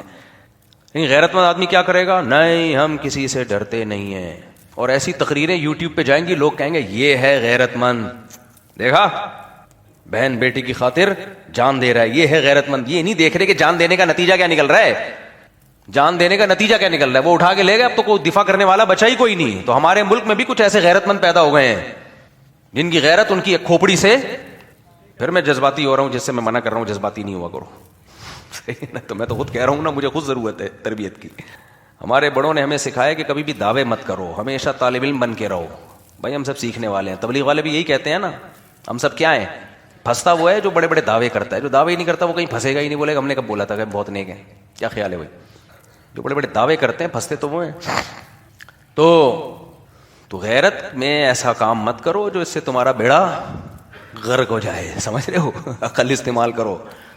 زمانے جاہلیت میں عرب بھی غیرت کا غلط استعمال کر کے بیٹیوں کو زندہ دفن کر دیتے تھے. یہ غیرت کا غلط استعمال تھا. ایک غلط استعمال ہوتا ہے، ایک بے موقع استعمال ہوتا ہے، دونوں الگ الگ ہیں. تو قوم کو ایسے لوگوں کی ضرورت ہے جو میچور ہوں، جو جذبات کے بجائے کھوپڑی کا استعمال بولو زیادہ کرتے ہوں. میرے پاس طلاق کے جو کیسز آتے ہیں، آپ لوگ کہتے ہیں ہر 4 دن کے بعد مفتی صاحب طلاق کے مسائل شروع کر دیتے ہیں. میں اس لیے مسائل شروع کر دیتا ہوں کہ جہاں طلاقیں دی جا رہی ہیں نا، اس کے پیچھے غیرت، غصہ، بس یہ 2 چیزیں. بے موقع غیرت اور بے موقع غصہ، ٹارزن بن کے. اور پھر بعد میں اتنا پچھتاتے ہیں، روتے ہیں، رل جاتے ہیں، برباد ہو جاتے ہیں. اور پھر اہل حدیث لوگ بیٹھے ہوئے ہیں دھڑ دھڑ دھڑ طلاقوں کے، کہ 3 طلاقیں ہو گئی، 1 ہو گئی. اب بھی پھر اہل حدیثوں کے کلپ آنا شروع ہو گئے ہیں کہ مفتی طارق مسعود جو کہتے ہیں اس پہ اجماع ہے 3 طلاقوں کے ایک ہونے پر یہ مبالغہ آرائی کرتے ہیں، 3 طلاقوں کے 3 ہونے پر یہ مبالغہ آرائی کرتے ہیں، ان کے پاس علم نہیں ہے، ان کو صرف شادیاں ہی آتی ہیں. دلائل کا جواب دلائل سے دینا چاہیے. جب میں کہتا ہوں اس مسئلے پر اجماع ہے تو مراد صحابہ اور تابعین کا اجماع ہے. بعد والے لوگوں کے حوالے دینے سے ہماری صحت پہ کوئی فرق نہیں پڑتا. جتنے بھی اہل حدیث آ رہے ہیں نا فوراً کہتے ہیں ابن تیمیہ نے اختلاف کیا ہے، فلاں نے اختلاف ہے. بھائی ابن تیمیہ تو 7ویں صدی میں پیدا ہوئے ہیں، اسلام 7ویں صدی میں تھوڑی آیا ہے، اسلام تو اس سے پہلے آ چکا ہے. کہتے ہیں بن باز کا اختلاف ہے. بھائی شیخ بن باز قابل احترام ہے لیکن 15ویں صدی کے عالم ہے، وہ 15ویں صدی کا اختلاف تھوڑی معتبر ہوگا. اور کچھ تابعین کے حوالے دیتے ہیں، صحابہ کے حوالے دیتے ہیں، انہوں نے بھی یہ کہا ہے لیکن وہ حوالے غلط ہیں، کوئی سند نہیں ہے ان کی. جب ان سے سند مانگو تو سند بھی دیں گے. کہتے ہیں فلاں عالم نے لکھا ہے کہ صحابی بھی فلاں 3 کو 1 کہتے تھے. فلاں عالم نے لکھا ہے تو آپ اندھی تقلید کیوں کر رہے ہیں؟ دیکھیں تو صحیح اس عالم نے صحیح لکھا ہے غلط لکھا ہے، کہاں ہے اس کا ریفرنس، کہاں ہے سند؟ تو میں نے ایسے ہی بیٹھے بیٹھے تھوڑی دعویٰ کر دیا ہے. تو یہ سارے غصے کے سائیڈ افیکٹ ہیں. غصے میں دھاڑ دھاڑ دھاڑ طلاقیں نکالی، اس کے بعد پہنچ گئے اہل حدیث کے پاس حرام بیوی کو بولو حلال کرنے کے لیے. بڑی ڈھٹائی کے ساتھ پھر اس پہ رکھتے ہیں اس کو، بڑی ڈھٹائی کے ساتھ. اور ہمارے اہل حدیث بھائی بھی بیٹھے ہوئے ہیں، ویلکم کر رہے ہوتے ہیں. ماشاءاللہ ماشاءاللہ. کتنے لوگ ہیں حنفی تھے صرف طلاقیں دے کے حرام بیوی کو حلال کرنے کے لیے اہل حدیث بنے ہیں. یہ کون سا یہ مسلک چینج کس بیس پہ ہو رہا ہے؟ آپ اندازہ لگاؤ یار. کہتے ہیں ہم قرآن و حدیث کی بیس پہ کر رہے ہیں، قرآن حدیث کی بیس پہ نہیں، ایک حرام بیوی کو حلال کرنے کے لیے. جو غصے میں آپ نے الٹا کام کیا ہے. تو جب ان سے پوچھو کہاں ہے قرآن میں کہ 3 1 ہوتی ہیں، کہاں ہے حدیث میں، تو کچھ بھی نہیں ہے. بعض دفعہ حدیث کا ترجمہ غلط کر رہے ہوتے ہیں، بعض دفعہ حدیث کی تشریح غلط کر رہے ہوتے ہیں. اس لیے یہ جو ہم کہتے ہیں نا 4 ائمہ کی تقلید کی جائے تو اس کو لوگ کہتے ہیں اندھی تقلید ہے. اندھی نہیں ہے، اماموں کی تقلید ہے، مجتہدین کی ہے. مجتہد کی تقلید اندھی ہوتی نہیں ہے. ایک آدمی ڈاکٹر کو فالو کر رہا ہے تو وہ اندھی تقلید تھوڑی ہے. اندھی جب ہوتی جب کسی قصائی کو فالو کر رہا ہوتا، اس سے علاج کرا رہا ہوتا. صاحب علم کی اتباع کرنا یہ تو اندھی تقلید نہیں ہے، یہ تو تقلید علی وجہ البصیرہ ہے. اس کا تو اللہ نے ہمیں حکم دیا ہے فاسألوا اہل الذکر ان کنتم لا تعلمون. تمہارے پاس علم نہیں ہے تو اہل علم سے پوچھو. تو پوچھتا کیوں ہے انسان؟ عمل کرنے کے لیے پوچھتا ہے نا، تو پوچھو تاکہ پھر اس پر عمل کرو. تو ہم بار بار جو کہتے ہیں نا 4 ائمہ کی اتباع کی جائے، اس لیے کہتے ہیں تاکہ یہ جو آج کل کے اسکالرز مارکیٹ میں آ رہے ہیں قرآن و سنت کے نام پہ بیوقوف بنا رہے ہیں لیبل لگا لگا کے، یہ ان کی شکنجے سے نکلو. تو اس لیے طلاق دینے سے پہلے غصے پہ کنٹرول کیا کرو. سمجھ رہے ہو کہ نہیں سمجھ رہے؟ پھر اسلام کو بھی بدنام کرتے ہیں اور پھر ناجائز حلالوں کی طرف بھی جاتے ہیں. ایک حلالہ تو جائز ہے کہ بغیر ایگریمنٹ کے شادی ہو رہی ہے، اور ایک حلالہ حرام ہے جو ایگریمنٹ کر کے نکاح ہو رہی ہے، تو بغیرتی ہے. تو پھر ان چیزوں کی طرف جاتے ہیں. تو یہ سب نتیجہ کس کا ہے؟ غصے کا. سمجھ رہے ہو؟ یہاں تو آپ بیوی کو حلال کر لیا، آپ نے غصے میں طلاقیں دے کے اہل حدیثوں سے پاس چلے گئے. غصے میں قتل بھی تو کر دیتے ہیں نا لوگ. وہاں کیا ہوگا؟ میرے پاس لوگ ہیں ایسے غصے میں قتل کر کے بھاگ گئے، ساری زندگی برباد کر دی اپنی. غیرت میں آئے، غصے میں بھائی کو مار دیا، باپ کو مار دیا، چاچے کو مار دیا، دوست کو مار دیا. اس کے بعد کیس، بھاگ گئے، فرار ہو گئے. کہہ رہے کاش نہ مارتے، ہم غصہ آ گیا تھا ہمیں. وہاں کس سے فتویٰ لوگے؟ بولو. جیسے میرے بھائی گولی جب غصے میں نکلتی ہے تو اثر کرتی ہے. تو قرآن اور سنت کا حکم ہے کہ طلاق بھی جب نکلے گی نا تو وہ بھی فائر ہے، غصہ یا خوشی اس میں برابر. تبھی تو اللہ نے طلاق کے حکام بیان کر کے بتایا کہ اللہ کی آیات کو لا تتخذوا آیات اللہ ہزوا، اللہ کی آیات کو مذاق نہ بناؤ، مذاق نہ بناؤ. یہاں آیات سے مراد احکام ہے اور طلاق کے حکام ہیں. تبھی حدیث میں آتا ہے طلاق مذاق میں بھی ہوتی ہے، سنجیدگی میں بھی ہوتی ہے. طلاق میں ارادے کا دخل نہیں ہے کہ آپ کا ارادہ تھا یا نہیں تھا. جب ڈیورس کا لفظ زبان سے نکلا ختم، تاکہ لوگ اس کو مذاق نہ بنائیں. سمجھ رہے ہو کہ نہیں سمجھ رہے؟ آپ کے اچھے بھی سمجھیں گے. یا تو بے ایمان بن جاؤ، طلاقیں دے دے کے لیتے رہو فتوے، ساری زندگی اپنا ضمیر بھی ملامت کرے گا کہ میں نے کیا کیا ہے. فتوے لے لے کے حرام بیویوں کو حلال کرتے رہو. اور بہتر حل یہ ہے کہ غصے پہ کنٹرول کرو. سمجھ رہے ہو؟ وہ کام ہی نہ کرو نا جس کے یہ نتائج ہیں. میں نے اپنی زندگی میں ایسے بہت واقعات دیکھے ہیں. 3 واقعات تو اس وقت میرے ذہن میں آ رہے ہیں، بلکہ 4 واقعات سوچوں گا اور آ جائیں گے. وہ سب اپنے قریبی رشتہ داروں کے قتل تھے. اتنا پچھتائے ہیں وہ میرے پاس آئے کہ ہم نے زندگی برباد کر لی اپنی. کاش اس وقت غصے میں اپنے کنٹرول کر. ایک نے اپنے کزن کو مارا، 2 نے اپنے کزنوں کو مارا، ایک نے اپنی دادی کو قتل کیا. کیسے بھیانک، اور رو رہا ہے، پریشان ہے کہ کیا کر لیا میں نے. میرے پاس جب کوئی آتا ہے نا مفتی صاحب لائسنس والی پسٹل گھر میں رکھ رہا ہوں، کہتا بھائی یہ ہر آدمی کا کام نہیں ہے، پسٹل مت رکھو، جن کو بہت شدید ضرورت ہے، کوئی مجبوری ہے، ورنہ گھر میں نہیں رکھو۔ ہم نے دیکھے ہیں بھائی واقعات، غصہ آیا، آج کل کی بیگمات بھی تو دیکھو نا، ایسا سڑاتی ہیں نا آدمی کو، وہ پرانے زمانے کی بیگمات تھوڑی ہے مارکیٹ میں، وہ سڑا کے آدمی کہتا ہے گلا دبا کے ماروں یا زہر دے کے ماروں، کس طریقے سے ماروں؟ سب یہی چل رہا ہے، کوئی آپ مرد بھی ایسے ہی ہیں، عورتیں بھی ایسے ہی ہیں۔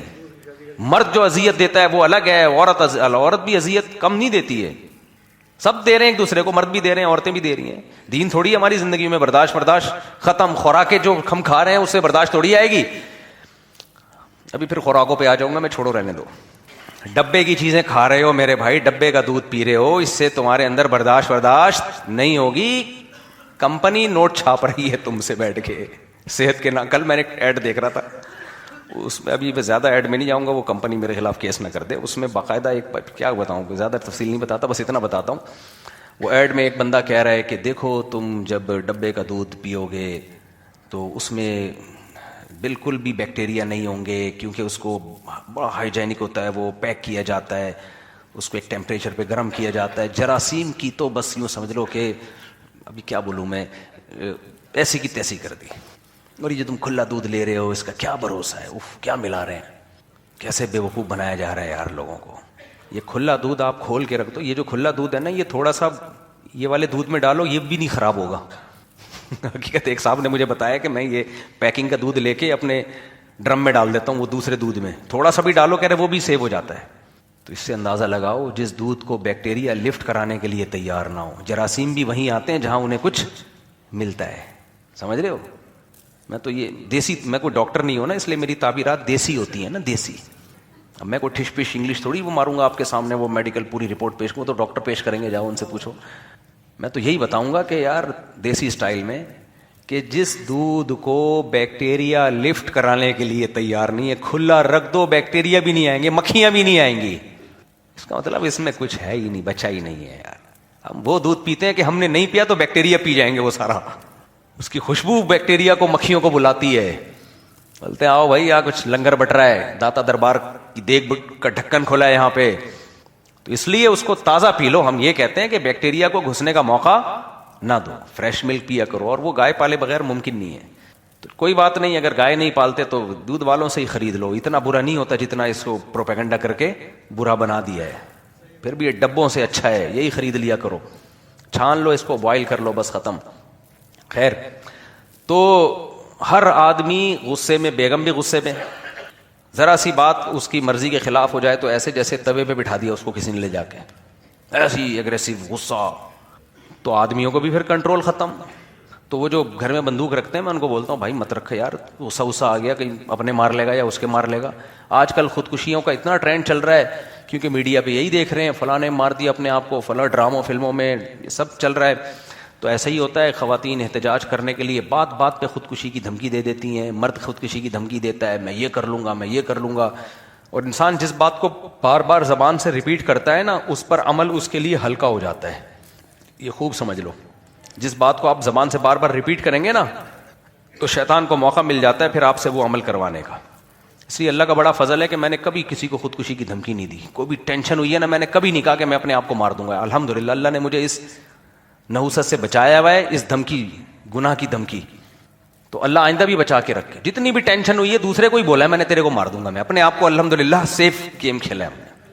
کبھی نہیں کہا کہ وہ زیادہ ٹینشن دی میں مار دوں گا اپنے آپ کو، نہ، تجھے ماروں گا اپنے آپ کو۔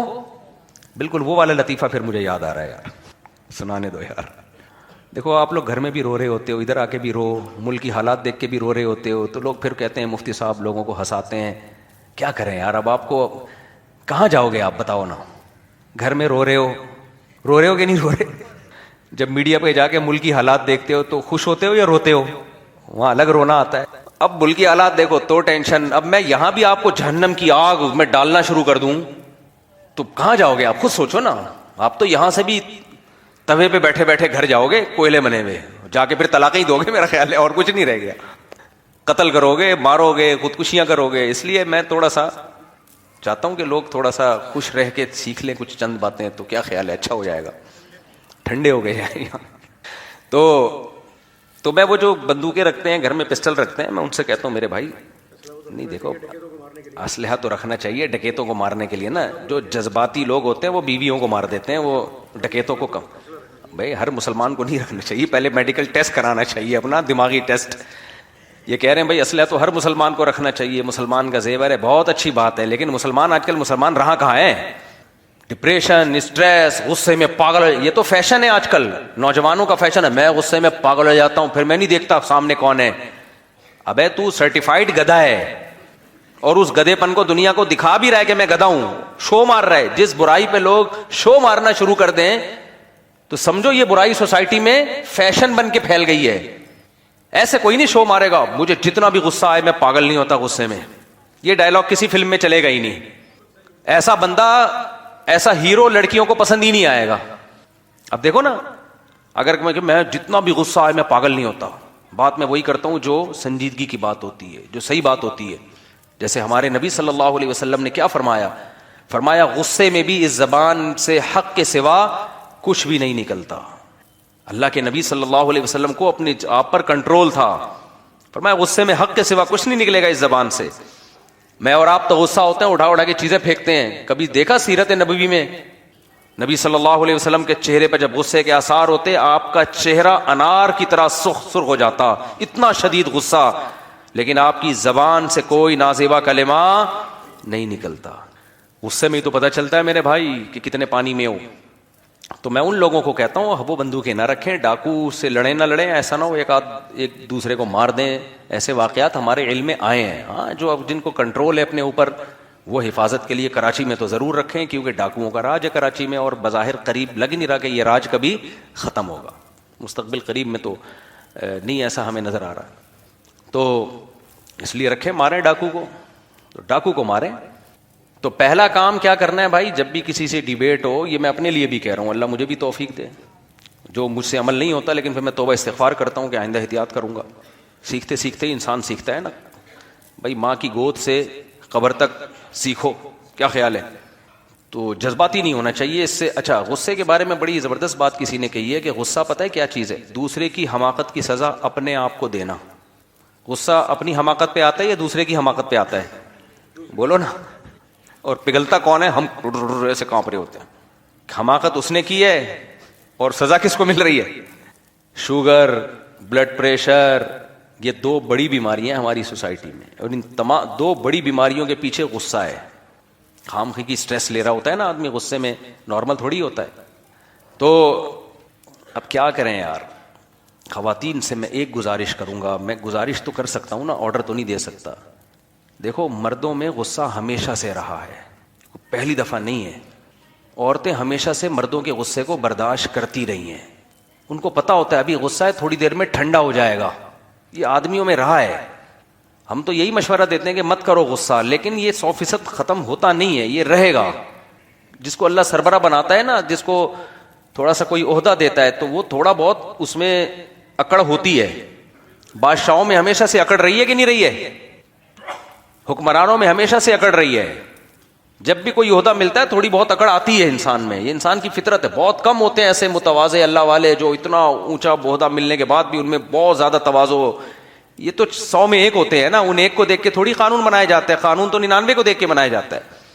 تو آدمی کبھی غصہ ہوتا ہے, تھوڑا سا برداشت کر لو, منہ پہ ٹیپ لگا لو, آگے سے جواب مت دو.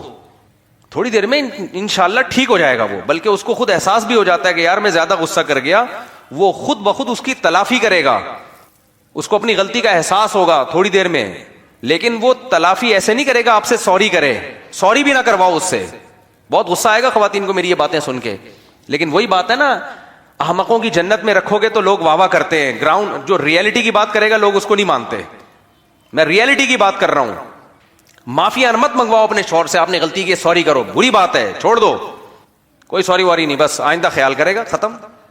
وہ تلافی کر, ہاں کوئی بہت بڑا کوئی بلنڈر ہو جائے اس سے پھر سوری کرنا بنتا ہے, کرے پھر وہ سوری. چھوٹے موٹے چلتے رہتے ہیں, زیادہ ڈانٹ دیا, تھوڑا ڈانٹنا بنتا تھا, آدھا کلو ڈانٹ بنتی تھی, 3.25 پاؤ ڈانٹ دی اس نے.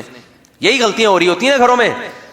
اب آج کل خواتین نے ڈرامے فلمیں دیکھنا پورا اس کو, یہ چونکہ آپ نے ایک اضافی لفظ مجھے بولا ہے اور آپ میرے باپ پر گئے, آپ نے مجھے الو کی پٹھی بولا تو پٹھی کا مطلب تو بیٹی ہوتی ہے, تو یہ الو میرے ابا کو آپ نے بولا ہے. پہلی بات آپ یہ دلائی سے ثابت کریں میں الو کی پٹھی ہوں, ایسے بولنا نہیں. الو کی پٹھی تو بہت برا لفظ ہے, میں صرف ایک مثال دے رہا ہوں, یہ تو بہت برا لفظ ہے, مثال سے سمجھا رہا ہوں میں. اب پورا نا اس کو اینالائز کر کے اور پورا تجزیہ کر کے کتنا کیس بنتا ہے, کتنے مہینے کی سزا بنتی ہے, کتنی تگڑی سوری بنتی ہے, پھر سوری کرو تو نہیں یہ والی سوری نہیں, یہ کینسل, ایسے نہیں, یہ مصنوعی سوری ہے. یہ تو میرے کہنے سے آپ سوری کر رہے ہو, آپ کو خود خیال کیوں نہیں آیا سوری کرنے کا؟ ابے بھائی صاحب یہ ٹوٹتا ہے آدمی کہتا ہے بس کر یار خدا کے لیے, دفتر میں بھی باس کے یعنی چمچا گیری کرتا رہوں, گھر میں آ کے بھی یہی سیٹ اپ, یہ نہیں ہوتا بھائی ایسے. جہاں بھی لوگ رہتے ہیں چل رہا ہوتا ہے مارکیٹ میں, چلو بھائی ہو گیا غلطی ہو گئی, بس سوری وری نہیں, میں آئندہ خیال کروں گا, بس ختم. پھر دوبارہ غلطی ہو جائے تو کوئی بات نہیں, آئندہ دوبارہ خیال کر لیں گے, کیا خیال ہے, پھر غلطی ہو جائے تو دوبارہ خیال کر لیں گے. ایسے ہی چلتی ہے زندگی کی گاڑی. پھر جب بچے تھوڑے بڑے ہو جاتے ہیں پھر آدمی بھول جاتا ہے, پھر دونوں بچوں میں مشغول ہو جاتے ہیں. نہیں آ رہی سمجھ میں تو رہنے تو, جیسے چل رہے ہو ویسے ہی چلتے رہو, مار دھاڑ توڑ پھوڑ کر کے سر پھوڑ پھاڑتے رہو, معافیاں مانگتے رہو, ایک دوسرے پہ کیس کرتے رہو.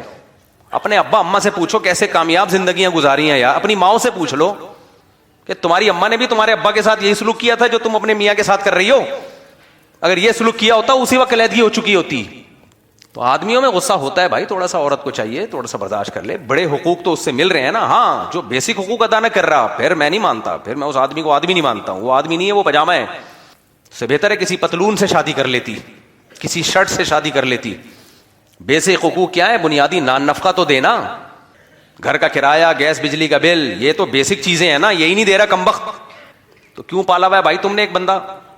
ہاں کوئی مجبوری میں جاب لیس ہو گیا وہ ایک الگ بات ہے, پھر تو شریک حیات کا تو مطلب ہوتا ہے کہ مجبوری میں بھی شوہر کا ساتھ دے. مجبوری نہیں ہے, بعد ہر حرام ہوتے ہیں, پڑے ہوتے ہیں, یا ٹائم بھی نہیں دے رہا, بنیادی جو عورت کا ٹائم بنتا ہے, غائب رہتے ہیں. ایسے میاں بھی ہیں مارکیٹ میں. ایک میاں تھا ادھر کے پی کے میں, بھاگ کے آ گیا ادھر کراچی میں, غائب, پتہ ہی نہیں کہاں ہے. اس کا سسر تلاش کر رہا ہے, میری بیٹی کا شوہر مارکیٹ سے شارٹ, نہ خرچہ بھیج رہا ہے نہ ٹائم دے رہا ہے.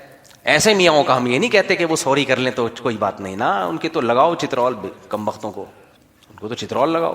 پھر پتہ چلا ادھر دوسری شادی کی ہوئی ہے کراچی میں.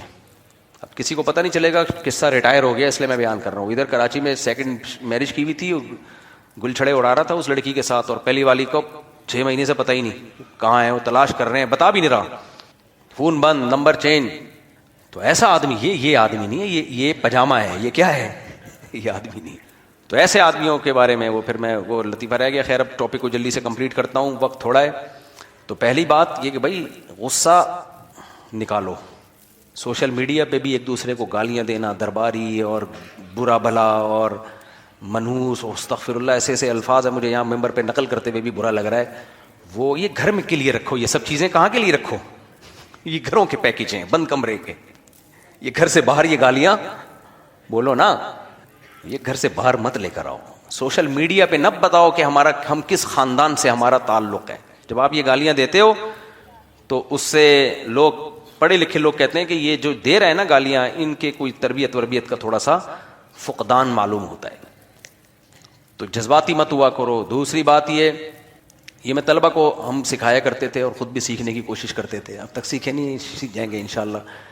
کیونکہ طلبہ بغیر تربیت کے ممبر پہ آ کے بیٹھ جائیں تو آپ بتاؤ, جو ممبر ہے وہ تو ایک لیڈر کا کردار ادا کر رہا ہوتا ہے, قیادت کا کردار ادا کر رہا ہوتا ہے. تبھی دیکھو ممبروں پہ اور ٹانگیں اچھالی ایک دوسرے کی, کیسی ٹانگیں کھینچی جا رہی ہیں اور کیا کچھ ہو رہا ہے, وہ بھی کافر, فلانا بھی کافر, اور جوتوں کا ہار پہنائیں گے. ایک دم میں گزر رہا تھا تو ایک آواز آ رہی تھی تقریر کی, جو یہ بات ثابت کر دے تو میں اپنے گلے میں جوتوں کا ہار پہنوں گا, میرا منہ کالا کر کے مجھے گدھے میں بٹھا کے گھماؤ.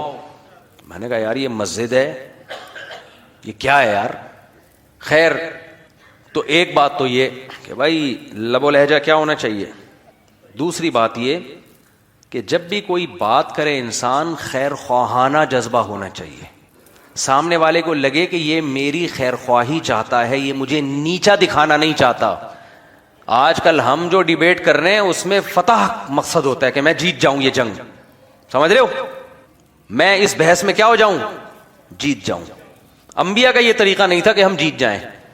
تبھی تو انبیاء کا طریقہ انا لکم ناصح امین, میں امانت دار ہوں, اللہ کا پیغام پہنچا رہا ہوں, میں تمہاری بھلائی چاہ رہا ہوں, برائی نہیں چاہ رہا.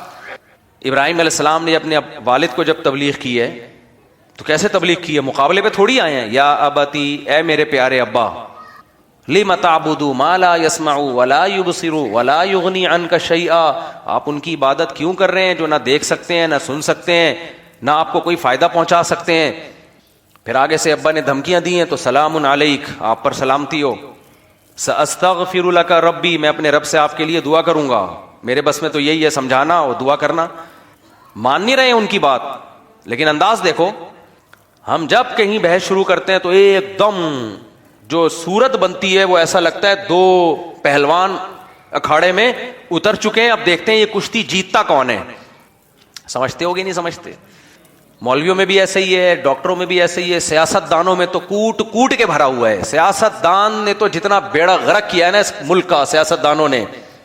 کمبختوں کے جب اپنے مفاد ہوتے ہیں تو جس سے چاہے تعلق بنا لیں، ان کے لیے سب حلال ہے. پہلے ہمیں کسی سے لڑوائیں گے، پھر اسی سے دوستیاں بڑھائیں گے. جب ان کے اپنا مسئلہ ہوتا ہے، عوام کو لڑوا دیں گے آپس میں، پھر خود آگے جا کے دوستیاں بنا رہے ہوں گے، چائے پی رہے ہوں گے، ایک دوسرے کو فیور کر رہے ہوں گے. مہنگائی کے خلاف لیول کیا لگائیں گے؟ بولو. جتنے سیاست دانوں نے مہنگائی کے خلاف جہاد کی ہے نا، جب وہ آتے ہیں تو سب سے زیادہ مہنگائی انہی کے دور میں ہوتی ہے، اور ان کے جو اپوزیشن میں ہوتا ہے وہ پھر مہنگائی کے خلاف جہاد شروع کر دیتا ہے. تو وہ تو بھائی ان کا تو مسئلہ ہے، ہمارا تھوڑی مسئلہ ہے کہ ہم آپس میں لڑیں. کیا خیال ہے بھائی؟ سب مہنگائی کے خلاف جہاد کر رہے ہوتے ہیں، لیکن ان میں کچھ اچھی باتیں بھی کر رہے ہوتے ہیں. کیا خیال ہے؟ تو اتنا منفی بھی نہیں چلے جانا چاہیے کہ اگر کوئی اچھا کام کرے تو اس کو بھی آپ برا کہنا شروع کر دو، اس میں بھی کیڑے نکالنا شروع کر دو. تو کیا ضرورت ہے بھائی؟ اگر کوئی غلط آدمی بھی اچھا کام کر دیتا ہے تو ویل ڈن. آپ کا بچہ چرس پیتا ہے، ہیروئن پیتا ہے، غلط ہے، ایک دن آپ کے پاؤں دبانے لگا تو آپ بولو گے بیٹا ہے تو چرسی لیکن آج تو نے ماشاءاللہ اچھا کام کیا. اگر آپ اس کو یہ بولو کہ تو چرس پیتا ہے، ہیروئن پیتا ہے، پاؤں دبا رہا ہے، دفع ہو یہاں سے، تیرا پاؤں دبانا مقبول ہی نہیں ہے، تو وہ کہے گا ابا ایک دفعہ زندگی میں اچھا کام کیا، اس پہ بھی آپ تعریف نہیں کر رہے، پھر چرس ہی ٹھیک ہے. پھر کیا خیال ہے؟ وہی کام ٹھیک ہے، پھر وہی کرتے ہیں. تو ہم لوگ یہ کر رہے ہیں، سیاستدان اچھا کریں برا کریں تو برا کہتے ہیں، اچھا کریں تو بھی برا کہتے ہیں. تو وہ کہتے ہیں پھر برائی کر لو. کیا خیال ہے؟ وہ کہتے ہیں چلو پھر برائی کرتے رہو. تو منفیت جو ہے نا دماغ میں، جو ہم سب کے بہت برا سا لفظ لگ رہا ہے مجھے یہ بولتے ہوئے، کیونکہ میں کیا بولوں یار، ہم لوگ کے تو گوبر ٹائپ کی چیز گھسی ہوئی ہے نا دماغ میں، منفیت. اس کو تھوڑا سا کیا کرو بھائی، نکالو. کچھ پازیٹو بھی سوچا کرو، مثبت بھی سوچا کرو، اچھا سوچا کرو، خیر خواہ بن کے بات کیا کرو. سمجھ رہے ہو؟ تو ڈیبیٹ میں سب سے پہلا کام کیا کرنا ہے؟ ریلیکس. کیا کرنا ہے؟ اس کا صحت سے بڑا گہرا تعلق ہے. ہمارے ایک دوست ہیں، بلڈر ہیں، بہت ماشاءاللہ اللہ نے صحت دی ہے. میرے دوست بھی ہر طرح کے ہیں، ایسے باریک باریک بھی میں نے دوست رکھے ہوئے ہیں. جب کرتا اتاریں تو ایکس رے کرنے کی ضرورت ہی نہیں ہے، گردے کی پتھری یہیں سے نظر آ جائے گی آپ. ایسے باریک باریک، اور بلیک بھی ایسے کہ اندھیرے میں نظر ہی نہ آئے. اچھا میرے جو شاگرد ہیں اس ٹائپ کے، تو پھر میں ان سے مزاح کرتا ہوں، وہ بے تکلف ہیں، ان کا وہ ناراض نہیں ہوتے، خوش ہوتے. ان کا نام میں نے حسن خان رکھا ہوا ہے، حسن خان. اور ایسے صحت مند بھی ہیں کہ بھائی کوئی مسٹر سندھ ہے، کوئی مسٹر پنجاب ہے، ایسی صحت ہے آدمی کا ہے بھائی ہم تو ان کے گھٹنے کے برابر بھی نہیں ہیں. تو ایسے ہی ہمارے ایک دوست ہیں، وہ مسٹر سندھ رہے ہیں. اب صحت اچھی ہوتی ہے، جم وم جا کے ڈولے وولے بنا لیے، خوراکیں بکرے شکرے کھائے ہوئے ہیں، تو ظاہر ہے پھر آدمی جب صحت صحیح ہوتی ہے نا تو برداشت بھی بہت ہوتی ہے انسان میں. اس کا صحت سے بہت گہرا تعلق ہے. تو وہ کہتے ہیں میں ایسے ہی کسی فلیٹ میں اوپر دیکھ رہا تھا، میری نیت کسی کی بہو بیٹی کو دیکھنا نہیں تھا، میں دیکھ رہا تھا کتنا اوپر فلیٹ ہے. ایک باریک سا آدمی بلا وجہ غیرت کا مسئلہ بنا لیا. وہ سمجھ رہا کہ میری بیگم کو دیکھ رہا ہے، حالانکہ کہتے ہیں میرے تو حاشیے خیال میں بھی نہیں، میں وہیں دیکھ رہا ہوں یوں کر کے. تو وہ باریک ہے نا، وہ جلدی غیرت کا مسئلہ بنا لیا نا، تو ایگریسو ہو جاتا ہے، جذباتی ہو جاتا ہے. کہہ رہے میں وہاں سے چلا گیا تو وہ آیا میرا گھر تلاش کرتے کرتے کہ اس کو گھر پہ جا کے ماروں گا میں. سمجھ رہے ہیں نا، اس کو گھر پہ جا کے اس کی ہڈیاں توڑوں گا، یہ میری بیگم کو دیکھ رہا ہے. تو وہ کہتے ہیں کہ وہ آیا نا باریک سا. کراچی میں لڑکے دبلے نہیں ہیں، باریک ہیں. دبلا تو پھر بھی کچھ ہوتا ہے نا، باریک کیا ہوتے ہیں جس سے آپ شلوار میں ناڑا ڈال سکتے ہیں آپ اس سے. اتنے باریک لڑکے گٹکے کی جو آ رہے ہیں نا مارکیٹ میں، ان کو میں کہتا ہوں جم جاؤ یار، تم تو جاؤ، کم جاؤ، ویٹ اٹھاؤ، کچھ کھاؤ، لگے گا باڈی پہ. ایسے ہی کھانے ایسے اتنا کھا رہے ہیں نا یہ، پھر بھی نہیں لگتا. تو جو باریک لڑکے چاہتے ہیں نا ہماری باڈی تھوڑی بڑی ہو جائے، وہ جم جائے بغیر ممکن ہی نہیں ہے. خوب سمجھ لو، وہ صرف کھانے پینے سے نہیں ہوگی، وہ ویٹ اٹھانے سے ہوگی. خیر، تو وہ کہتے ہیں وہ باریک سا آیا, بھائی بچے شور نہیں کریں, ان کو بٹھاؤ بھائی بچوں کو. تو وہ کہتے ہیں جب وہ آیا نا, دروازے پہ بیل بجائی اس نے. اچھا اوپر سے اس کو اندازہ نہیں ہوگا یہ کتنا پاورفل, کتنا طاقتور ہے. بیل بجائی تو کہتے ہیں میں باہر آیا, تو غصے سے مجھے دیکھ کے نا کانپ رہا ہے. کہتے ہیں اس کی اسٹائل دیکھ کے مجھے آ گئی ہنسی کہ یار یہ تو کچھ کیے بغیر ہی نہ گر جائے کہیں. اب غصہ تو بہت آ رہا ہے, کر کچھ نہیں سکتے, اتنی بڑی چیز سامنے کھڑی ہوئی ہے. تو کہہ رہے ہیں مجھے ہنسی آ گئی. میں نے کہا جا یار. وہ چلا گیا بڑے آرام سے, کہتے ہیں ٹھیک ہے میں جا رہا ہوں, السلام علیکم. دیکھو اس کو غصہ آ رہا ہے, اس کو نہیں, حالانکہ اس کو بھی تو آنا چاہیے نا غصہ. بھائی اس کو بھی آنا چاہیے کہ میں نے کوئی تیری بہو بیٹی کو نہیں دیکھا, ہم خاندانی لوگ ہیں, کسی کی بیویوں کو نہیں دیکھتے فلیٹوں میں جھانک جھانک کے, کمبخت. غصہ تو ان کو بھی آنا چاہیے, خاندانی آدمی ہے, کوئی ایسے نہیں ہے کہ وہ لوگوں کی بہو بیٹیاں دیکھتے ہوں, اپنی بچی ہیں ان کی. اور پھر اس بات پہ بھی غصہ آنا چاہیے تو لڑنے کے, لیکن آ رہا ہے غصہ نہیں آ. کیوں؟ صحت اچھی ہے, سمجھ رہے ہو. صحت مند آدمی کو بلا وجہ نہیں آتا غصہ, اس لیے صحت کا بھی خیال کیا کرو. صحت اچھی نہیں ہوتی نا, آدمی بلا وجہ بھٹکتا رہتا ہے, کلا بازیاں کھاتا رہتا ہے, بلا وجہ ایگریسو ہو کے رہے گا خام خا کا. تو مجھے جب انہوں نے اپنا واقعہ سنایا بڑی ہنسی آئی. مجھے کہتے ہیں وہ اتنا کانپ رہا تھا, مجھے ہنسی آ گئی یار, یہیں نہ گر جائے بھائی, تو چلا جا, میرے متھے لگ جائے گا بلا وجہ. میں نے کچھ کیا نہیں ہے, اٹیک وٹیک ہو گیا, لوگ بولیں گے اس نے مارا ہے. وہ چلا بھی گیا بڑے آرام سے. ہمارے استاد ہیں حضرت مفتی ابو البابا صاحب, بڑا وہ بھی بڑے ماشاءاللہ لہیم شہیم ہیں. تو ایک دفعہ گاڑی میں بیٹھے ہوئے تھے, گاڑی تھی چھوٹی, کار چلا رہے تھے, ایک سائیکل والا ان کو راستہ نہیں دے رہا. اب یہ ہارن بجا رہے ہیں تو پھر بھی راستہ نہیں دے رہا, اور پیچھے جیسے کراچی میں نا باریک باریک وہ بنتے ایسے ہیں جیسے بہت بڑے کوئی ٹارزن ہو, ایسے پیچھے سے غصے سے نا مڑ مڑ کے دیکھ رہا ہے کہ ہارن کیوں بجا رہے ہو. تو کہتے ہیں کہ میں نے 2-3 دفعہ بھائی تو راستہ دے, نہیں دے رہا راستہ, بدماشی نا. آگے جا کے سائیکل روکی, اسٹینڈ پہ لگائی اور آگے لڑنے کے لیے. ہاں بھائی کیا مسئلہ. ہمارے استاذ کہتے ہیں کہ میں نے گاڑی کا جب دروازہ کھولا, میں نکلنا شروع ہوا تو وہ دیکھ رہے تو نکلتے ہی جا رہے ہیں, ختم ہی نہیں ہو رہے. یہ تو نکلتے ہی جا رہے ہیں بھائی, ختم ہی نہیں ہو رہے. یہ کہہ رہے ہیں وہ ایسا بھاگا نا, ایسے سائیکل اسپیڈ لگا کے بھاگا. سمجھ رہے ہو کہ نہیں سمجھ رہے ہو. تو غصہ اور خام خواہ میں جذباتی پن اور بلا وجہ کی غیرت, یہ سمجھدار لوگوں کا کام بولو نہیں ہے. بھائی بہت زیادہ شور ہو رہا ہے, بہت زیادہ. ہاں کچھ زیادہ ہی شور ہو رہا ہے. بھائی یہ گاڑی کسی نے غلط پارک کر دی ہے, CW6831, یہ ہٹا دیں. بس میں بات کو سمیٹ کے ختم کرتا ہوں. تو دوسری چیز, پھر تیسری چیز وہ کیا ہے, وہ پھر اگلے بیان میں انشاءاللہ. ابھی تو میں جو ٹاپک لے کے چلا تھا بس اس کو جلدی سے سمیٹ دوں. تو کیا ٹاپک لے کے چلا تھا یار, یار بہت دائیں بائیں بہت گھومتے ہیں, یہ بھی ختم نہیں ہو رہی عادت. ہاں میں یہ کہہ رہا تھا کہ اسلام بھی کل کی بات کرتا ہے. وہ کل صرف سیٹرڈے سنڈے منڈے والے کل کی بات نہیں کر رہا, وہ اس کی بات بھی کرتا ہے. تبھی تو اسراف سے منع کیا نا ہمیں کہ پیسہ مت اڑاؤ ورنہ کل بھیک مانگو گے. لیکن ایک کل میرے بھائی مرنے کے بعد کی کل بھی ہے. اسلام زیادہ اس کو فوکس کرتا ہے. تو اللہ نے ان آیتوں میں فرمایا اللہ سے ڈرو, وَلْتَنْظُرْ نَفْسٌ مَا قَدَّمَتْ لِغَدٍ, ہر شخص دیکھے آئندہ آنے والے کل کے لیے وہ کیا کر رہا ہے. اس کل کے لیے میں اور آپ تیاری نہیں کر رہے. ہم نے سب کچھ اس آج والی کل کے لیے رکھا ہوا ہے. یہ کل نہیں ہے, یہ اوریجنل کل نہیں ہے یہ. تو اس لیے حضرت عمر رضی اللہ تعالیٰ نے جو انگوٹھی بنوائی تھی نا, اس پہ کفا بالموت واعظا لکھا ہوا تھا کہ موت نصیحت کے لیے کافی ہے. تو اس لیے جتنے بھی ہمارے اکابر بزرگ صحابہ تابعین گزرے ہیں وہ موت کا مراقبہ کیا کرتے تھے. کسی بھی آپ اللہ والے سے بیعت ہو جائیں, وہ آپ کو موت کا مراقبہ کروائیں گے. موت کا مراقبے کا مطلب کوئی ڈرانا نہیں ہوتا آپ کو کہ ہاں ہاں ایک نفسیاتی بنانا. اتنا مراقبہ ہر شخص کے لیے ضروری ہے روزانہ کہ وہ 5 منٹ نکال کے یہ دیکھے کہ بہت جلد میں بھی پھٹے پہ لیٹا ہوا ہوں گا. سمجھ رہے ہو. میں جب بھی یہاں سے گزرتا ہوں نا, ناگن سے آگے سے عیدی سینٹر ہے, مردہ خانہ بڑا بڑا لکھا ہوا ہے نا, مردہ خانہ, میں وہاں لازمی ایک دفعہ مڑ کے دیکھتا ہوں. ایک دفعہ مڑ, آپ ہمت ہو تو چلے جاؤ, ایک دفعہ وزٹ کر کے آ جاؤ. میرے لیے تو اب کہیں آنا جانا تھوڑا مشکل ہو گیا ہے, تو مردے ہی نہ سیلفیاں لینا شروع کر دیں کہیں. تو جہاں جو سیلفیاں لے لوگ بہت کر رہے ہوتے ہیں, ایسا نہ ہو کہ مردہ آنکھ کھولے یار چلو. تو آپ خود سوچو کہ مردہ آنکھ کھول لے ہمارے سامنے, ہم تو گئے کام سے, کیا خیال ہے. تو ورنہ قبرستان سے زیادہ عبرت مردہ خانوں میں ہوتی ہے. سینکڑوں مردے پڑے ہوئے ہوں گے وہاں, برف میں لیٹے ہوئے ہوں گے, فریج میں رکھے ہوئے ہوں گے. بھائی ہم نے بھی یہی ہونا ہے بہت جلد, سمجھ رہے ہو. تو ہم نے بھی موت سے آنکھیں بند کی ہوئی ہیں کہ چھوڑو موت کے تذکرے، کیا کرنا ہے یار، ابھی حالات کی بات کرو. نہیں بھائی، میرے اور آپ کی آنکھیں بند کرنے سے موت کی آنکھیں بند نہیں ہو جاتی. احمق اور بیوقوف وہ ہے جو موت کو بھلا دے، عقل مند وہ ہے جو موت کے لیے تیار ہو جائے. کیا خیال ہے؟ تیاری کیسے ہوگی؟ برائی چھوڑ دو، گناہ چھوڑ دو، اللہ سے تعلق بنا لو. آج کل جو ڈپریشن، اسٹریس چل رہی ہے نا سوسائٹی میں، شوہر کو بیوی کی طرف سے، بیوی کو شوہر کی طرف سے، بھائی کو بھائی کی طرف سے، ملک کی طرف سے، ریاست کی طرف سے، ریاست کو عوام کی طرف سے، عوام کو عوام، ہر شخص کو ایک دوسرے سے ٹینشن ہی مل رہی ہے. کچھ تو ہماری بنائی بھی ہے لیکن کچھ حقیقت بھی ہے.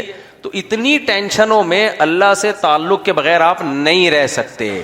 پیغمبروں کو اس سے 20 گنا زیادہ ٹینشنیں ملی ہیں، پھر بھی سروائیو کیا انہوں نے. 3 سال تک نبی صلی اللہ علیہ وسلم کا معاشی بائیکاٹ کیا گیا، گھاٹی میں رہے ہیں 3 سال تک، پتے ابال ابال کے کھائے ہیں. کس تعلق نے آپ کو موٹیویٹ کیا؟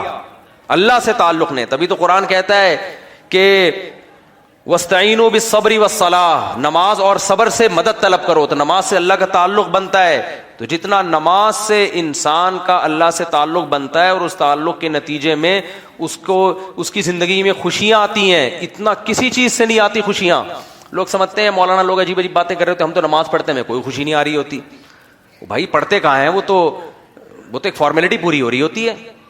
نماز قائم کی جائے، دل لگایا جائے اس میں، جماعت کی پابندی ہو، پہلے سے مسجد میں آ کے بیٹھ جائیں، اور جو پڑھ رہے ہیں وہ سوچیں، رکوع جب کریں تو تصور رکھیں کہ ہم اللہ کے سامنے سر جھکا رہے ہیں، سجدے میں ہم تصور رکھیں اللہ کے سامنے ہم نے سر ٹکایا ہوا ہے. تو نماز سے زیادہ مزیدار عبادت نہیں ہے بھائی. یہ عبادت کسی مذہب کے پاس ہے ہی نہیں، کسی مذہب کے پاس یہ عبادت نہیں ہے. تو اللہ سے تعلق کے بغیر نہ انسان دنیا میں خوش رہ سکتا ہے، آخرت تو برباد ہوگی ہی اس کی. باقی جو میں ٹاپک لے کے چلا تھا انشاءاللہ اگلے ہفتے اس کو کمپلیٹ کریں گے. اللہ تعالیٰ سمجھنے کی، عمل کی توفیق عطا فرمائے. وما علینا الا البلاغ. مفتی صاحب میرا سوال یہ ہے کہ یہ دفنانے کے اوپر سمجھیے، اور جیسا کہ یہ سننے میں آتا ہے کہ اللہ تعالیٰ نے اس کی موت کب ہے اور کہاں آئے گی، یہ بات تو الگ ہے. اب اگر کوئی پاکستانی ملک سے باہر گیا ہوا ہے، اس کی وہاں موت آ گئی، وہاں دفنا دیا، وہ بات تو الگ ہے. لیکن آج جو یہ ٹرینڈ چل گیا ہے کہ جو علماء ہیں یا کوئی بزرگ ہیں ان کو مسجد کے احاطے میں دفنایا جاتا ہے، تو یقیناً انہوں نے تو کسی نے نصیحت نہیں کی ہوگی، نہ کوئی وصیت کی ہوگی کہ میرے مرنے کے بعد مجھے میری ہی مسجد کے احاطے میں دفنا دیا جائے. یہ ان کی اولادیں یا ان کے جو ہے نا مریدین کر رہے ہیں. تو آیا یہ عمل صحیح کر رہے ہیں؟ اب اچھی نصیحت تو یہ ہوتی ہے، جیسے حضرت مفتی رشید رحمۃ اللہ علیہ کے متعلق سنا کہ انہوں نے فرمایا کہ جی مجھے دفنانے میں جلدی کرنا اور عام قبرستان میں دفنا دینا. ٹھیک ہے، تو یہ تو بات سمجھ میں آتی ہے کہ یہ اچھی نصیحت کر کے گئے تو ان کو ان کی وصیت کے مطابق پابوش کے قبرستان میں دفنا دیا گیا اور جلدی دفنا دیا گیا. ٹھیک ہے، تو یقیناً یہ جتنے بھی آج کل معاملہ چل رہے ہیں یہ ان کی تو نصیحت یا وصیت نہیں ہوگی، یہ ان کے پیچھے جو ان کے لوائقین کر رہے ہیں یا مریدین کر رہے ہیں، آیا یہ صحیح کر رہے ہیں. اور پھر کہا یہ جاتا ہے کہ جس کی جہاں مٹی ہے وہاں چلا گیا، تو کیا وہاں کی مٹی تھی ان کی؟ دیکھیں یہ جو ایک ہے نا کہ مسجدوں کے احاطے میں امام کو یا بزرگوں کو دفنانا، مدرسے کے احاطے میں دفنانا، اس میں پہلی بات تو یہ ہے کہ مسجد کی جو پوری زمین ہے اگر وہ کسی نے وقف کی ہے مسجد کے لیے تو اس میں تو دفنانا بالکل حرام ہے، کیونکہ وہ مسجد اور مسجد کے متعلقہ امور، اس میں امام کا گھر بن سکتا ہے، مؤذن کا گھر بن سکتا ہے، مسجد کے بیت الخلاء بن سکتے ہیں،